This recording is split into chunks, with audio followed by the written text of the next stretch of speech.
விட்டல விட்டல பாண்டுரங்கா விட்டல விட்டல விட்டல பாண்டுரங்கா விட்டல விட்டல விட்டல பாண்டுரங்கா விட்டல விட்டல விட்டல பாண்டுரங்கா சகல புவன ஜனவர தருணேனா ஸ்ருத்வா குணானு புவன சுந்தரா. இப்பேற்பட்ட அந்த பகவானுடைய கிருபைக்கு பாத்திரமானவா ஹிருதயத்தில் தாபத்தையே அடைய மாட்டா. நவகதி மனசுல தாபமே இருக்காது, துக்கமே இருக்காது, கஷ்டமே இருக்காது. இந்த சரணத்தில் என்ன உபதேசம்னா, தினம் 5 நிமிஷமாவது சரணக்கமலாலயத்தை அரை நிமிஷ நேரமட்டில் நரணும். 5 நிமிஷமாவது, அப்போ அரை நிமிஷம்னா 5 நிமிஷமாவது பகவானை தியானம் பண்ணு. பகவத் தியானம் பண்ண பண்ண மனசில் எந்த விதமான தாபங்களும் துக்கங்களும் இருக்காது. 7 சரணத்தில் 7 விஷயம் உபதேசம் பண்ணிவிட்டு 8வது சரணத்தில் ஜெயதேவ சுவாமிகள் பெரிய அனுகிரகம் பண்ணுறார். என்ன அனுகிரகம்னா, இப்போ சொன்ன 7 நம்மால் பண்ண முடியுமோ? ஆசை இருந்தால் பண்ணலாம்னு சொல்லலாமே தவிர எல்லாம் நம்மால சாத்தியம்னு சொல்ல முடியாது. ஒன்று பண்ணலாம். என்ன பண்ணலாம்னா, இந்த அஷ்டபதியை தினமும் படிக்கலாம். பாட தெரிஞ்சால் பாடலாம், பாட தெரியாட்டா விஷ்ணு சஹஸ்ரநாமம் மாதிரி படிச்சுடலாம். 7 சரணத்தில் சொன்ன 7 சாதனங்களை பண்ணு, 7 விதமான உனக்கு பாக்கியம் ஏற்படும்.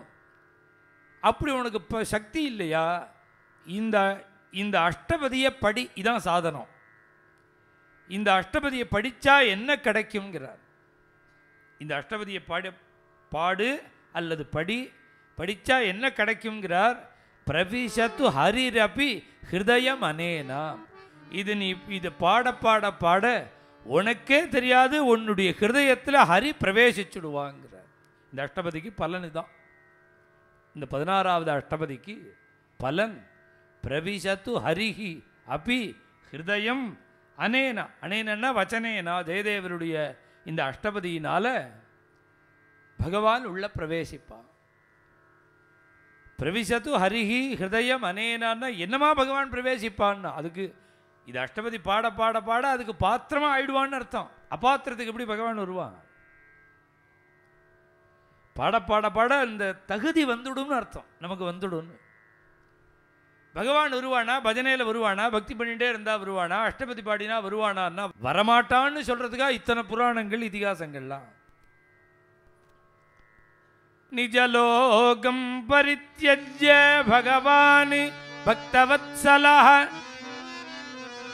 இது மாதிரி தன்னை மறந்து இந்த அஷ்டபதி பாடிண்டு, அபங்கம் பாடிண்டு, நாமாவளி பாடிண்டு, தரங்கம் பாடின்னு இப்படி உட்காண்டிருந்தா அதுக்கப்புறம் பகவானால வைகுண்டத்தில் இருக்க முடியாதுங்கிற பாகவதத்தில்.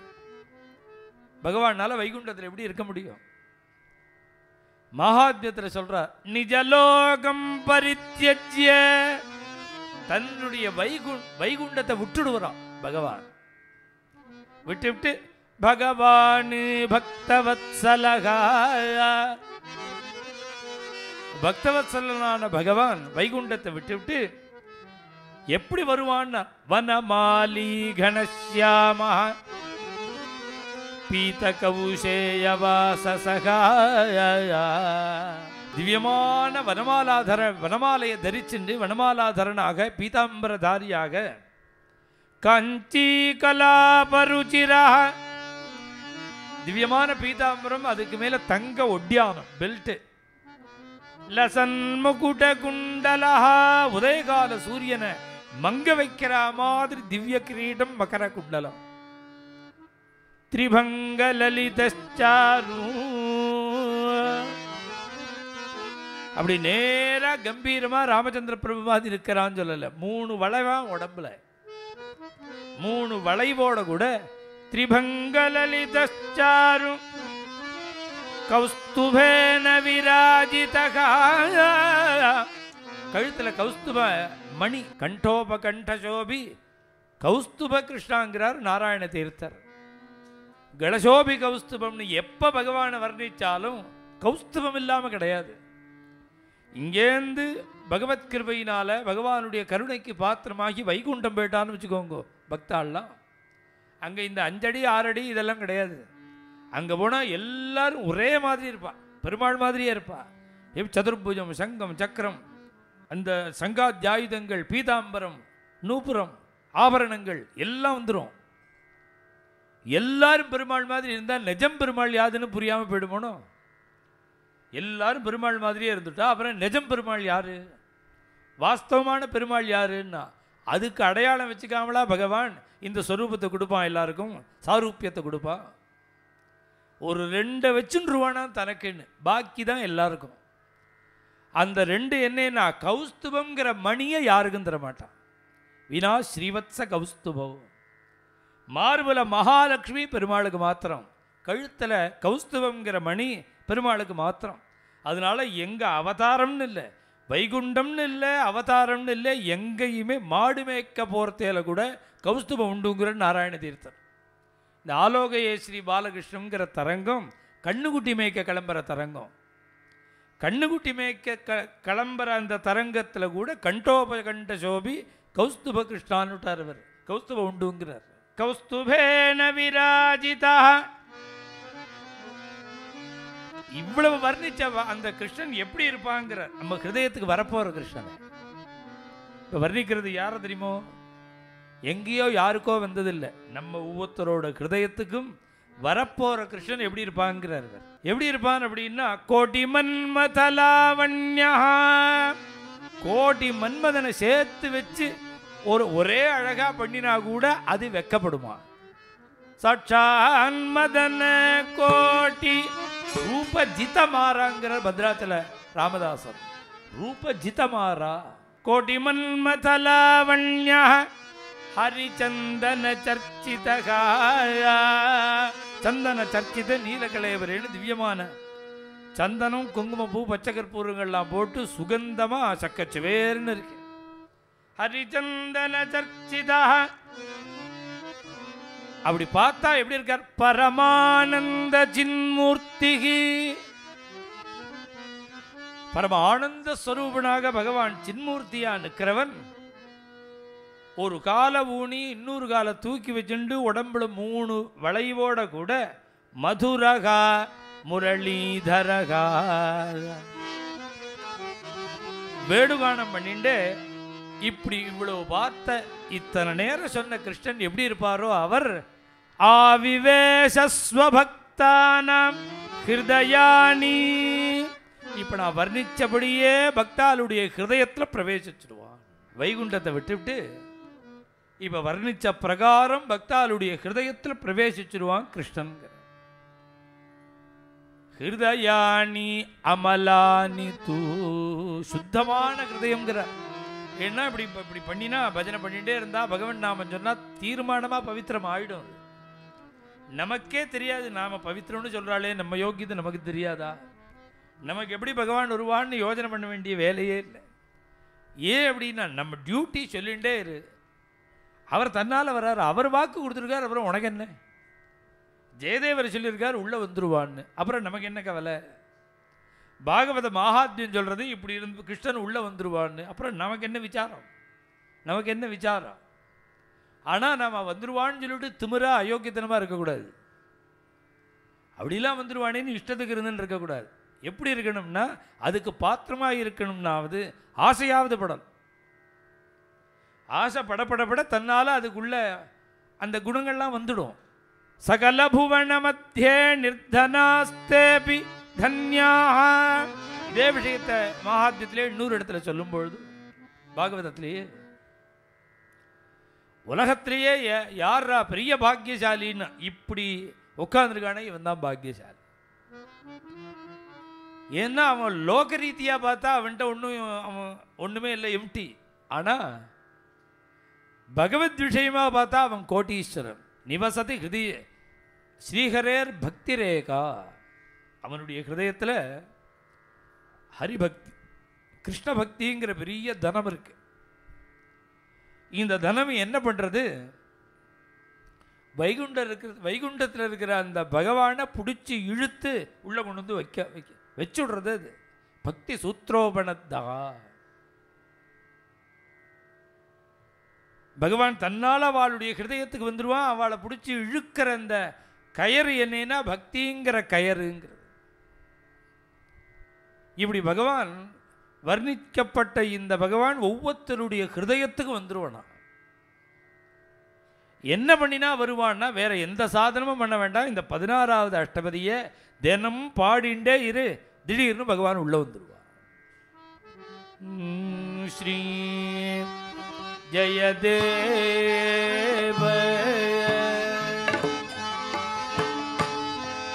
பணித வச்சனே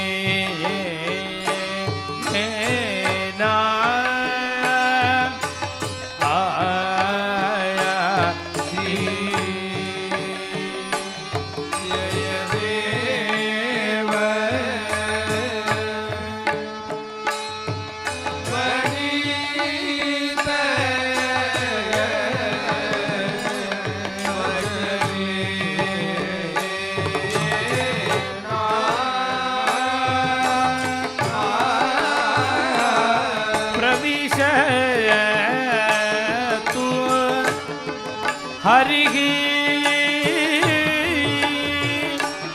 அபிஹ்ருதயம்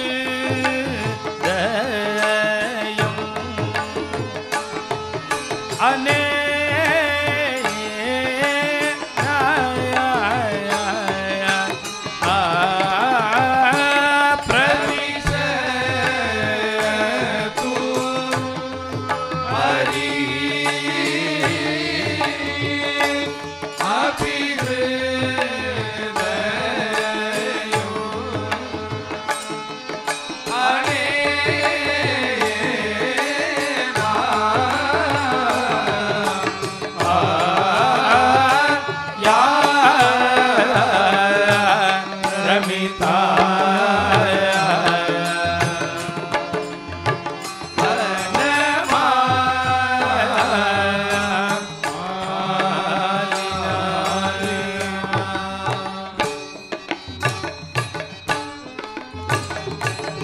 சொல்லும்போது பகவான் வந்துடுவான்னு சொன்னேனே தவிர வந்துடுவான்னு இந்த பதம் இல்லை. கிருஷ்ணன் வரட்டம்னு ஆடுறான். பிரவிசத்து ஜெயதேவர் ஆர்டர் போடுறார். ஆர்டர் போட்டால் அப்புறம் என்ன யதோக்தகாரின்னு பகவானுக்கு திருநாம். பக்தாள் சொன்னால் அதை செஞ்சுதானே ஆகணும். இப்படி 16வது அஷ்டபதி ஒரு மங்களகரமான அஷ்டபதி. நமக்கு மார்க்கத்தை சொல்கிற அஷ்டபதி. பகவானுடைய கிருபையை பூர்ணமாக நாம் அடைவதற்குள்ள வழியை சொல்கிற அஷ்டபதி. அந்த வழியையும் யார் சொன்னான்னு பார்க்கும்பொழுது ராதை சொல்கிற அஷ்டபதி. இந்த அஷ்டபதி முழுக்க ராதையோட திருவாக்கு. இது ஆச்சரியம் என்ன அப்படின்னா, ஒரு பூரி ஜெகநாத மகாத்மியம் சொல்லும்பொழுது ஏற்கனவே அஷ்டபதி ஆரம்பத்தில் இந்த கதை சொன்னேன். பரம பாகவதோத்தமாளுடைய தரிசனம் வேணும்னு ஒரு பாகவதர் வந்தார். நாரதர்கிட்ட போனார். வரிசையா ஆஞ்சநேய சுவாமிகிட்ட வந்தார், பிரகலாத சுவாமிகிட்ட வந்தார், அப்புறம் பிரகலாத சுவாமிகிட்ட வந்தார், ஆஞ்சநேயர்கிட்ட வந்தார், உத்தவர்கிட்ட வந்தார், கோபிகைகள்கிட்ட வந்தார். அப்படின்னு சொல்லும்பொழுது இந்த கோபிகைகள் சொல்கிற மாதிரி இந்த சரித்திரத்தை வந்து அப்போ சொல்லியிருக்கேன்.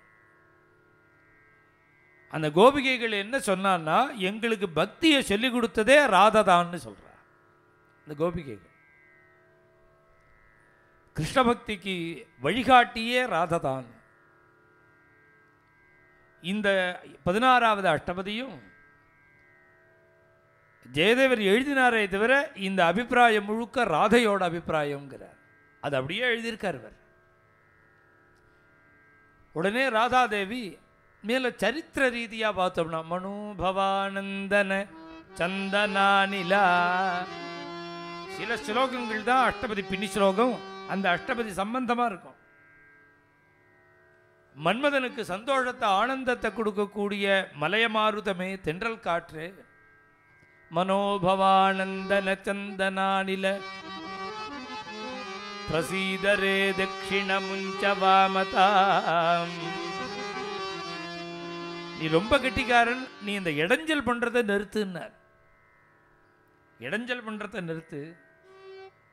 முஞ்சவாமதா ஜகத் பிராணா, உலகத்துக்கே நீதான் உயிர், காத்துதான உயிர்.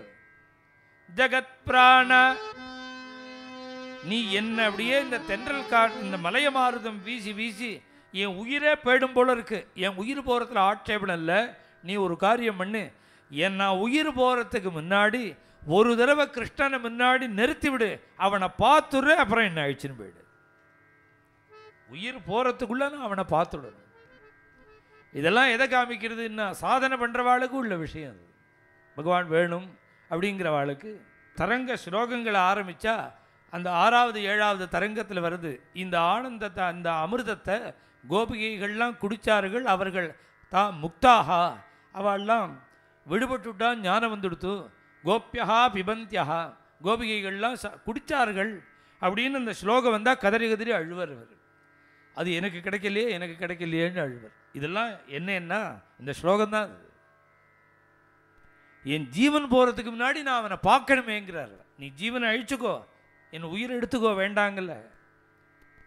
அதற்கு முன்னாடி க்ஷணம் ஜகத் பிராண நிதாய மாதவம், எனக்கு முன்னாடி கிருஷ்ணனை கொண்டு வந்து நிறுத்திவிட்டு அதுக்கப்புறம் என் உயிரை எடுத்துக்கோ. புரோமம பிராணகரோ பவிஷ்யசி, நான் என்ன பண்ணுவேன், என்னை சேர்ந்த இந்த சங்கங்கள்லாம் எனக்கு சத்ரு மாதிரி இருக்கு, எனக்கு பிடிக்கல. கிருஷ்ணனை தவிர எனக்கு ஒன்றும் பிடிக்கலைங்க. ரிபுரிவ சகி சம்வாசோயம் ஹிமானிலகா சிக்கீவ ஹிமானிலகா. இந்த சந்திரனுடைய கிரணம் எப்படி இருக்கு, அது எனக்கு நெருப்பு கொழுந்து விட்டு எரியிற மாதிரி இருக்கு. விஷமிவ சுதாரஸ்மிகி, அந்த பனி எனக்கு நெருப்பா இருக்கு. அந்த அமிர்த கிரணன்னு பேரு சந்திரனுக்கு. அவனுடைய கிரணங்கள் எல்லாம் பிரகாசம், அமிர்தம். அந்த அமிர்தம் வந்து சந்திர கிரணம் எனக்கு விஷமிவ, விஷம் மாதிரி இருக்கு. விஷமிவ சுதாரஸ்மிகி யஸ்மின் மனோகத், ஏன் தெரியுமோ, அவன் கிட்ட போயிடுத்து என் மனசு அவனிடத்துல இருக்கு, கிருஷ்ணன்ட்ட இருக்கு. அந்த கிருஷ்ணன் எப்பேற்பட்டவன்னா ஹிருதயம் அதயே தஸ்மின், கொஞ்சம் கூட கருணை இல்லாதவனா இருக்கா. அதையே தயை இல்லாத இருக்கிற கண்ணன்ட்ட என் ஹிருதயம் போயிடுத்து. அதுவும் அது வந்து நான் எவ்வளவோ தடுத்து நிறுத்தியும் புனர்வலத்தே பலாத்து, அது இப்படி பிச்சுன்னு போறது அவங்கிட்ட. இதுலேருந்து என்ன தெரியறதுன்னா காமஹா நிகாம நிரங், அது வந்து மனசு மாத்திரம், அது இஷ்டத்துக்கு தான் இருக்கும், அதை கண்ட்ரோல் பண்றதுக்கு ஆளே கிடையாதுன்னா. நிகாம நிரங்குஷா. இந்த ஸ்லோகம் என்னன்னா, முன்னாடி கருணாமிரத ஸ்லோகம் ஒன்று சொன்னேனே, எதே தேபாவாக சகல ஜகதி லோபனீய பிரபாவாக, எந்தெந்த காமம் ஆவிர்பவந்து, அந்த எண்ணங்கள் அதுதான் புத்துலேருந்து ஈசல் வரா மாதிரி வரத்தான் வரும். ஆனால் நாகம் ஜானே கிமபி மதுரம் அபரம் கிமபி நந்த புண்ணியாம்பூராது, அது எது வந்தாலும் எனக்கு என்னுடைய மனதுக்கு கிருஷ்ணனை தவிர வேற ஒன்றும் பிடிக்காதுன்னு சொன்னார்னு. அதே விஷயந்தான் இதுவும். அவன் அப்படி இருந்தாலும் எனக்கு என் மனது அவங்கிட்ட தான் இருக்கு. பாதாம் விதேகி மலையானில, அதுக்கப்புறம் பார்த்தா அவன் வரலையானும், அவன் வராத போது நான் ஜீவிச்சிருக்கிறதுல என்ன அர்த்தம் இருக்கு. ஏ மலையானிலா, வந்த மலைய மாறுதமே என்னை கொன்னுடுங்கிறாவ. எனக்கு இன்னும் உயிரோடு இருக்க வேண்டாம். எப்போ கிருஷ்ணன் வரலையோ, அவனை நான் எப்போ பார்க்கலையோ, என் உயிரை எடுத்துன்று. பஞ்சபாணா, ஏ மன்மதா, மன்மதனுக்கு பஞ்சபாணன்னு பேர், பஞ்சசரன். நீ பிராணான் கிருகானா, என் உயிரை எடுத்துன்று. ஆனால் ஒன்று நிச்சயம், கிருஷ்ணன் வேணும்னு வந்துட்டேனோ, கிருஷ்ணனை பார்க்காம நகிருகம் புனராசிரயிஷ்ய, திருப்பி வீட்டுக்கு போக மாட்டேன். வீட்டுக்கு போக மாட்டேன். இனிமே கிருஷ்ணனை பார்க்காம போக மாட்டேன். கிந்தே கிருதாந்த பகினி, கிருதாந்தன்னா யமன், யமனுடைய சகோதரி யமுனை, யம சகோதரி அவ. கிருதாந்த பகினி, அந்த யமுனையை பார்த்து ஏ யமுனை, நீ இவ்வளவு பொறுமையா இருக்கக்கூடாது. நீ பொங்கி வந்து என்னை அப்படியே மூழ்கடிச்சுடுங்கிறா. என் உயிர் அதுவாக போகாது போல இருக்கு, நீ அப்படியே மூழ்கடிச்சு விடு என் உயிரை. க்ஷமயா தரங்கைஹி அங்காணி சிஞ்சா மம சாமியது தேகதாகா. இது மாதிரி இந்த 3 ஸ்லோகமும் அந்த அஷ்டபதி சம்பந்தப்பட்ட ஸ்லோகம். விட்டல விட்டல விட்டல பாண்டுரங்கா, விட்டல விட்டல விட்டல பாண்டுரங்கா.